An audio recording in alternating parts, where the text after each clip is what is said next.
ছাত্র জনতার বিক্ষোভের মুখে বাংলাদেশের প্রধানমন্ত্রী পদ থেকে ক্ষমতাচ্যুত হয়ে শেখ হাসিনা পালিয়ে ভারতে আশ্রয় নিয়েছেন।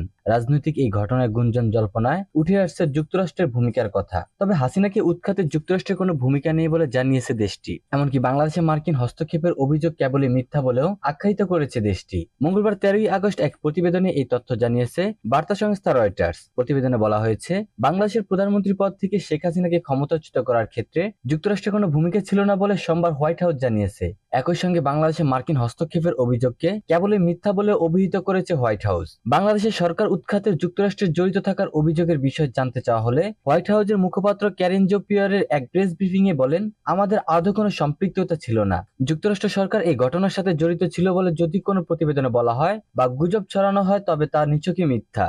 রয়টার্স বলছে, গত রোববার ভারতের ইকোনমিক টাইমস পত্রিকা তাদের একটি প্রতিবেদনে হাসিনাকে উদ্ধৃত করে বলেছে, যুক্তরাষ্ট্র তাকে ক্ষমতাচ্যুত করার ক্ষেত্রে ভূমিকা পালন করছে কারণ তারা বঙ্গোপসাগর বাংলাদেশের সেন্ট মার্টিন দ্বীপের নিয়ন্ত্রণ চায়। পত্রিকাটি বলেছে, হাসিনা তার ঘনিষ্ঠ সহযোগীদের মাধ্যমে পত্রিকাটির কাছে এই বার্তা পৌঁছে দিয়েছেন। হাসিনার ছেলে সজীব ওয়াজেদ অবশ্য গত রোববার সোশ্যাল মিডিয়ার প্ল্যাটফর্মে এক্সে দেওয়া এক পোস্টে বলেছেন, তিনি কখনোই এই ধরনের কোনো বক্তব্য দেননি। চাকরির কোটা নিয়ে কয়েক সপ্তাহব্যাপী বিক্ষোভে 400 জনেরও বেশি লোক নিহত হওয়ার পর গত সোমবার 76 বছর বয়সী শেখ হাসিনা প্রধানমন্ত্রীর পদ থেকে পদত্যাগ করতে বাধ্য হন।